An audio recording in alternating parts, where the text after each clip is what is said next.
7% के प्लॉट लेने में इतना झिझकते क्यों हैं लोग? 7% के प्लॉट में लोग डरते क्यों हैं इन्वेस्टमेंट के लिए? तो साथियों, इन्हीं सब के विषय में आज हम बात करेंगे कि 7% में क्या रिस्क फैक्टर है, क्या ये एक सेफ इन्वेस्टमेंट है, इसमें कितना एप्रिसिएशन होगा, इसमें कितना रेट बढ़ने की गुंजाइश है। तो नमस्कार सभी को, मैं दीपेश चौधरी आपका हार्दिक अभिनंदन करता हूं अपने यूट्यूब चैनल पर।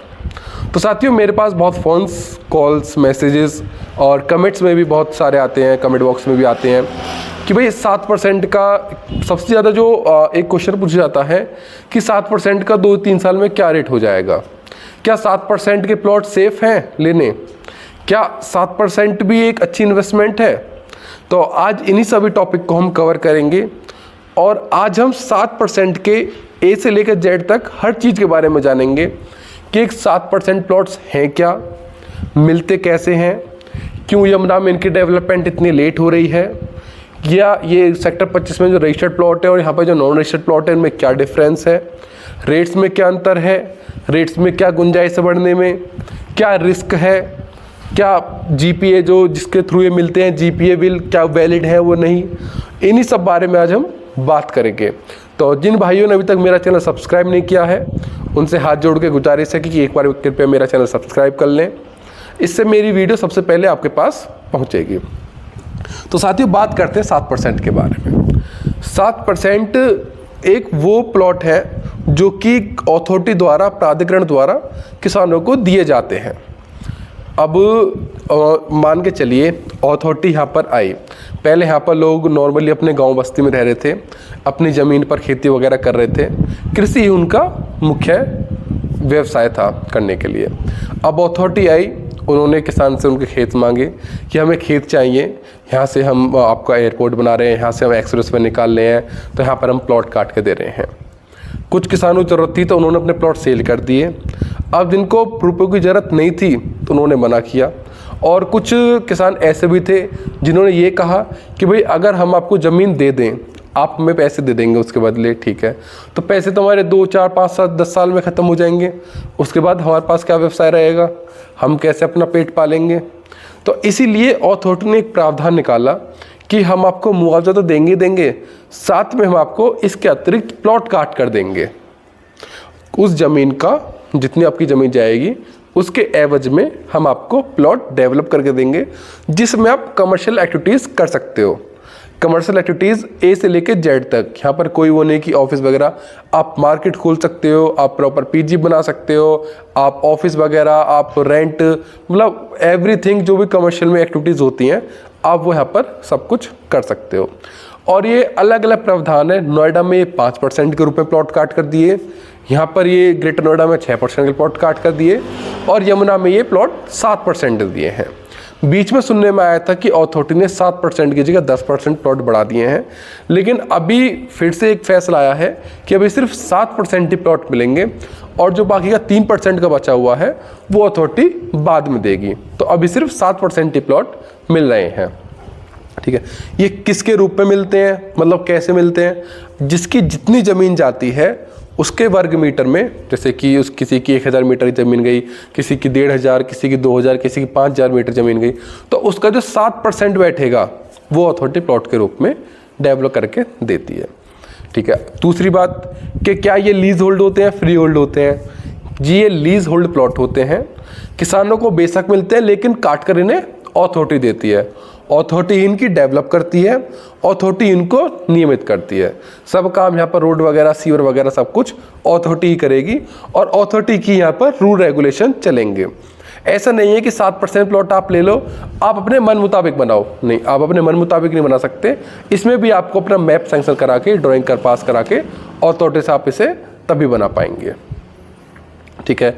अब बात करते हैं इनके कि भाई ग्रेटर नोएडा में तो 6% की रजिस्ट्री ओपन है, यमुना में 7% की रजिस्ट्री क्यों ओपन नहीं हुई है? देखो, ये सब चीज़ आपको इसके थोड़ा सा इसके बारे में आपको पता होगा कि यहाँ पर भट्टा पार्सल के किसानों ने बहुत ज़्यादा विरोध किया था, आंदोलन किया था कि भाई हमें मुआवजा बढ़ाओ, हम अपने खेत नहीं देंगे और आज की डेट में हमें मुआवजा चाहिए। उनका अभी भी लगातार आंदोलन चल रहा है।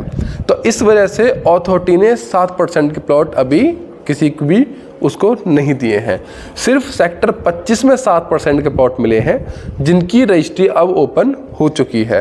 सेक्टर 25 में सेक्टर 25 में जितने भी गांव हैं, 7-8 गांव हैं, वहाँ अट्टा गुजरान, सलारपुर, नौरंगपुर और मतलब 6-7 गांव हैं जिसका जो स्पोर्ट्स सिटी में जिनकी ज़मीन गई है, उनको एक जगह सेक्टर 25 में प्लॉट काट कर दिए हैं। ठीक है, मेन अब तीसरा जो एक बड़ा पॉइंट होता है कि क्या ये प्लॉट सेफ़ हैं, क्या इन्हें लेना सेफ़ है। देखो, अब इसमें दो चीज़ आती हैं सेफ़ में।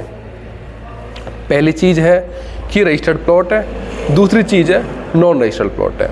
अगर आपके प्लॉट की रजिस्ट्री हो चुकी है 7% की तो आप ले सकते हैं।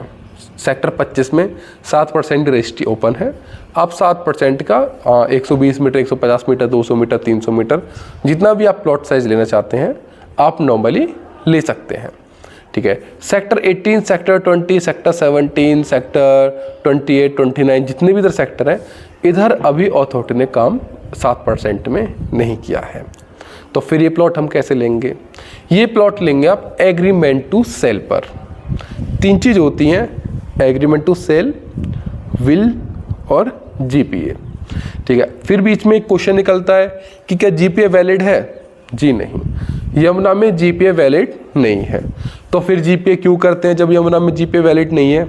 ठीक है, इसके बारे में हम आपको बताएंगे जीपीए क्यों वैलिड, मतलब क्यों वैलिड नहीं है और क्यों जीपीए हम यहाँ पर करते हैं। देखो, सबसे मेन चीज़ ये है कि जो प्लॉट जो हमें मिलता है वो मिलता है एग्रीमेंट टू सेल के थ्रू।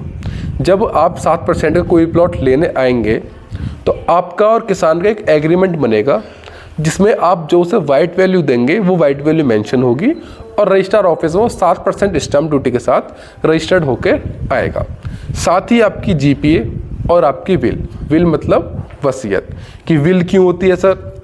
विल इसलिए होती है कि इन फ्यूचर 1 साल 2 साल अगर अथॉरिटी 1-2 साल लेट होती है इसमें अपने कार्य में, तो और कहीं कुछ किसानों को कुछ प्रॉब्लम नहीं हो जाए, खुदा न खास्ता वो मतलब स्वर्ग न सिधार जाए, तो उसमें फिर काम आती है विल। विल का मतलब वसीयत, कि किसान ने अपनी वसीयत जो मतलब वसीयत मतलब जो प्लॉट है वो अगर आप एग्रीमेंट करें तो आपके नाम लिख दिया है। उनके गुजरने के बाद उनके जो बच्चे हैं वो उस प्लॉट पर अपना हक नहीं जता सकते कि भाई नहीं ये तो हमारे पापा जी का प्लॉट था, अब ये हमें मिलना चाहिए। तो उसमें काम आती है, उस केस में काम आती है विल। जीपीए कहाँ काम आती है? जीपीए सिर्फ एक चीज़ में काम आती है। जीपीए आपकी काम आती है अगर आप 7% का प्लॉट ले रहे हैं तो आपके नाम तो एग्रीमेंट टू सेल हो गया 7% स्टैम्प ड्यूटी के साथ। ठीक है, अब आपकी जो ब्लड रिलेशन में होगा, जो भी आपके ब्लड रिलेशन में होगा उसके नाम होगी जीपीए। और GPA general power of attorney. इसमें सिर्फ ये मेंशन होता है कि अगर किसान रजिस्ट्री के टाइम पर बाहर है, कहीं गया हुआ है या फिर गुजर चुका है, तो उस केस में जिसके नाम जीपीए है उसको पावर मिल जाती है कि वो किसान का रूप लेकर जिसके नाम एग्रीमेंट हुआ है उसको रजिस्ट्री कर दे। ठीक है, अब सर इसमें एक बात निकल के आती है कि ये वैलिड क्यों नहीं है। देखो, जीपीए ना ही यमुना में वैलिड है और ना ही पहले ग्रेटर नोएडा में वैलिड थी। जीपीए जो होती है वो दिल्ली में चलती है। दिल्ली में जो मेनली प्लॉट जो सेल होते हैं वो जीपीए के थ्रू ही प्लॉट सेल होते हैं, क्योंकि अब दिल्ली में रजिस्ट्री पर रोक लगी हुई है। ठीक है, अब सर यहाँ पर जब वैलिड नहीं है तो फिर जीपीए हो क्यों रही है? देखो, बीच में अब से 1.5 से 2 साल पहले जो कोर्ट ने एक फैसला दिया था कि भाई गौतम बुद्ध नगर में जीपीए जो है वो बंद हो जाएंगी। ठीक है, अब यहाँ पर बंद हो गई, लेकिन जो कम बजट के लोग थे वो प्लॉट लेने फिर भी आ रहे थे। जो कम बजट के थे कि भाई अथॉरिटी के प्लॉट से तो हम बाहर हो चुके हैं, वो तो बहुत ज़्यादा रेट हो गया, हम 7% के प्लॉट ले लेते हैं। तो 7% के प्लॉट ले तो रहे थे, अब उसमें इसमें फिर एक रिस्क फैक्टर था कि यार ये प्लॉट लेंगे और कहीं कोई कुछ प्रॉब्लम नहीं हो जाए, तो इस वजह से ये जीपीए फिर से एग्री कर दिया, फिर से ये इसको ओके कर दिया। ठीक है, अब इसका क्या रेट है? अगर हम रेट की बात करें तो जो आज का रेट है, मैं अगर सेक्टर 25 के रेट की बात करूं, सेक्टर 25 में 120 मीटर का जो रेट निकल के आता है वो रेट निकल के आता है आपका 60,000 प्लस। 60,000 प्लस का रेट निकल के आता है आपका सेक्टर 25 में। यानी कि अगर आप रजिस्टर प्लॉट की तरफ देख रहे हैं अगर छोटा प्लॉट देख रहे हैं 120 मीटर 150 मीटर या फिर आप 200 मीटर तक का भी प्लॉट देख रहे हैं तो इसका रेट है आपका 60 से 65। अगर आप बड़ा प्लॉट देख रहे हैं 500 700 1000 मीटर का तो वो आपका 50 के अप्रॉक्स है। ठीक है, सेक्टर 18-20 की तरफ क्या रेट है? सेक्टर 18 और 20 की तरफ जो रेट है वो है 25 से 30 हजार रुपए पर स्क्वायर मीटर का। 25 से 30 हजार रुपए पर स्क्वायर मीटर का। सर इसकी क्या बढ़ने की ग्रोथ है, कितना बढ़ जाएगा ये? देखिए एक चीज तो आप मानकर चलिए, मैं देखो हमेशा से एक लॉजिक वाली बात करता हूं, विदाउट लॉजिक मैं कुछ नहीं बोलता। सेक्टर 25 में आज का रेट 60 प्लस है। ठीक, अगर आज अथॉरिटी एक महीने के अंदर अंदर सेक्टर 18 20 और 17 के गांव को डेवलप करके इनकी रजिस्ट्री ओपन कर दे तो क्या सेक्टर 25 से इसका रेट कम होगा? आप खुद बताइए। वहां पर जब 60 के रेट में चीज मिल रही है, क्या यहाँ 30-35 का रेट रहेगा? और वहां से अच्छी लोकेशन लोग इसको मानते हैं सेक्टर 17 18 20 को। तो आज की डेट में बात करें रजिस्ट्री ओपन होते ही तो 60 का रेट इधर भी हो जाना है, तो यानी कि अप्रोक्स डबल हो जाना है। वहां 25-30 का रेट मिल रहा है तो यहाँ 60 का रेट मिल रहा है, डबल हो गया। अगर 1 से 2 साल बाद यहाँ पर एक देखो, मैं निश्चित कह रहा हूँ, ये नहीं कहूंगा मैं कि 5 या 6 महीने में यहाँ पर अथॉरिटी डेवलप कर देगी, नहीं। अथॉरिटी का यहाँ 1 या 2 साल 7% में डेवलप करने में लगेगा, क्योंकि अथॉरिटी का भी पहले अपना कुछ एरिया रह रहा है सेक्टर 18 में भी, सेक्टर 20 में भी और 16 में भी 17 में भी। पहले वो अपने एरिया को डेवलप करेंगे, उसके बाद फिर वो 7% को डेवलप करेंगे। ठीक है, अगर 1 साल 2 साल 7% सेक्टर 18 में अथॉरिटी डेवलप नहीं कर पाती है तो जो 60 का रेट है, क्या 1 साल तक वो 60 का रेट 60 ही रहेगा? वो बढ़ेगा नहीं, वो भी बढ़ेगा। जब वो सेक्टर 25 का वो 60 का रेट प्लस में बढ़ेगा, 70 80 90 जो भी पहुंचेगा, तो यहाँ का रेट हो तो उसी के समांतर बढ़ता रहेगा। विदाउट रजिस्ट्री में अगर जैसे वहां का रेट 60 है तो यहाँ का रेट हाफ है 25-30। अगर वहां का 80-90 हो जाएगा तो यहाँ का 40-50 हो जाएगा। विदाउट रजिस्ट्री बात कर रहा हूं मैं। अगर रजिस्ट्री हो गई तो रेट टच हो ही जाएगा। तो कितनी अच्छी इन्वेस्टमेंट है ये, आप खुद मान के चलिए कि अथॉरिटी के प्लॉट में अगर आप आज की डेट में देखो, जिसका मैक्सिमम बजट है वो तो अथॉरिटी प्लॉट ही लेते हैं। अथॉरिटी प्लॉट 2 करोड़ का मिलता है, 1 साल बाद अथॉरिटी 2 के 4 नहीं होगा, 2 के 3 होगी, और वो आपका डबल हो रहा है और ट्रिपल भी हो रहा है। अगर 2 साल बाद रजिस्ट्री ओपन होती है उसकी और 80-90 का रेट पहुंचता है तो यहाँ भी जाहिर सी बात 80-90 का रेट पहुंचेगा। अप्रोक्स आपका 3 गुना ट्रिपल प्रॉपर्टी हो रही है। तो एक अच्छी इन्वेस्टमेंट तो ये है, आप इस चीज में पीछे नहीं हट सकते। अच्छी इन्वेस्टमेंट है और भरोसे लायक चीज है। अगर आपको कोई भरोसे की चीज मिलती है तो आप उसे ले सकते हैं। अब लोग मेनली डरते क्यों हैं 7% प्लॉट लेने से, इसके बारे में मैं आपको बताऊंगा।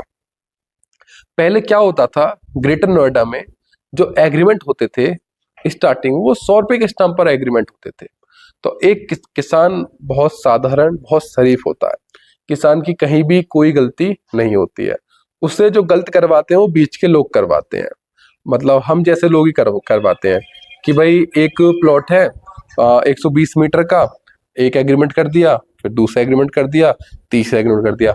मेन डर जो है ना लोगों के बीच में वो इसी चीज का है कि वो 2-2 3-3 एग्रीमेंट भी तो कर सकता है।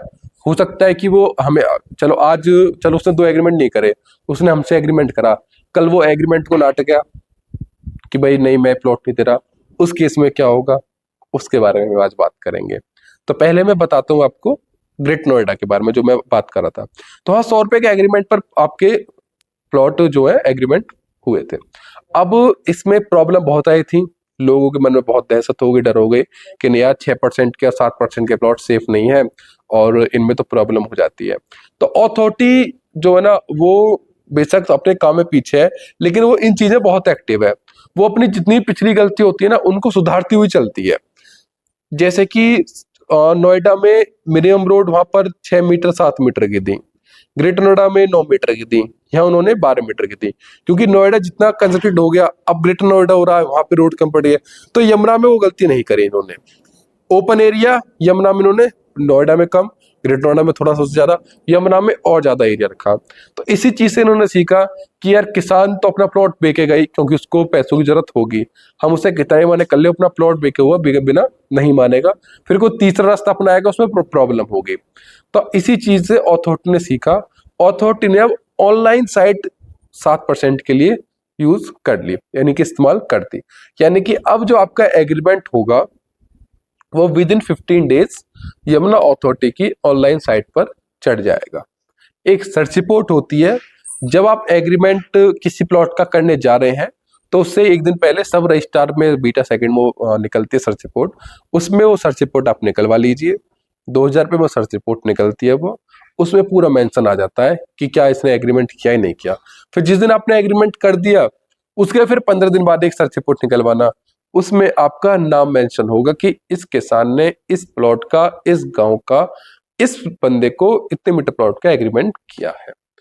अगर ठीक है, वो बात हो गई। ठीक है, अगर किसान नाट जाता है तो जब एग्रीमेंट टू सेल बनकर तैयार होता है और 7% के साथ अथॉरिटी रजिस्ट्रार ऑफिस में रजिस्टर्ड होने जाता है, तो उस टाइम पर उसकी ऑनलाइन वेरिफिकेशन भी होती है किसान की।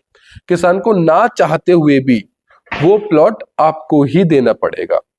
अगर वो ये सोच रहा है कि मैं इस प्लॉट को इन्हें ना देकर किसी और को सेल कर दूं, तो वो अपने प्लॉट में फंस जाएगा। वो आपके चाहते हुए अपना प्लॉट किसी और को नहीं दे पाएगा, वो अपने प्लॉट को खुद भी नहीं रख पाएगा। उसको हर हाल में वो प्लॉट देना ही पड़ेगा। बेशक थोड़ा कुछ भी ऐसे कर ले कि नहीं दूंगा, मैं ये कर लूंगा, थोड़ा आय बाय कर सकता है, लेकिन प्लॉट वो आपको ही मिलेगा। एग्रीमेंट टू सेल आपके नाम, विल आपके नाम। जीपीए में मान लो जीपीए वैलिड नहीं है, कोई प्रॉब्लम की बात नहीं है, लेकिन एग्रीमेंट टू सेल और विल तो है, इसके ब्याह पे तो आप ले सकते हो।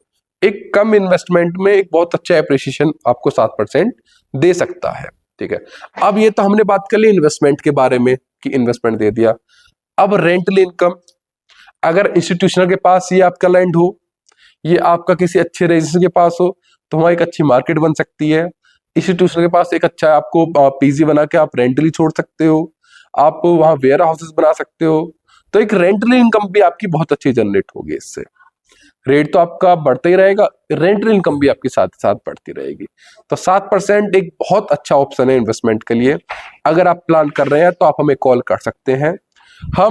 हमारी जो मेन चीज है वो ये है कि अपने कस्टमर्स को A1 सर्विस देना, उनको लॉयल्टी के साथ कोई भी चीज देना, लॉयल्टी के साथ। हमें इन फ्यूचर बहुत बड़ा काम करना है। अपना यही गांव है, कहीं जाने वाले नहीं है, भट्टा पारसोल के ही रहने वाले हैं हम। आपको अगर 7% का प्लॉट चाहिए तो आप हमसे कांटेक्ट कर सकते हैं। मेरा नाम दीपेश चौधरी है। आप नॉर्मल मुझे 24 आवर्स कभी भी कॉल कीजिए, कोई भी क्वेरी हो आप मुझसे कोई भी क्वेरी पूछिए। अगर आप इन्वेस्टमेंट का प्लान कर रहे हैं तो एक बार मेरे पास कॉल जरूर कीजिए। तो आज के लिए साथियों इतना ही। नमस्कार, मिलते हैं अगली वीडियो में एक नए एक अच्छे टॉपिक के साथ।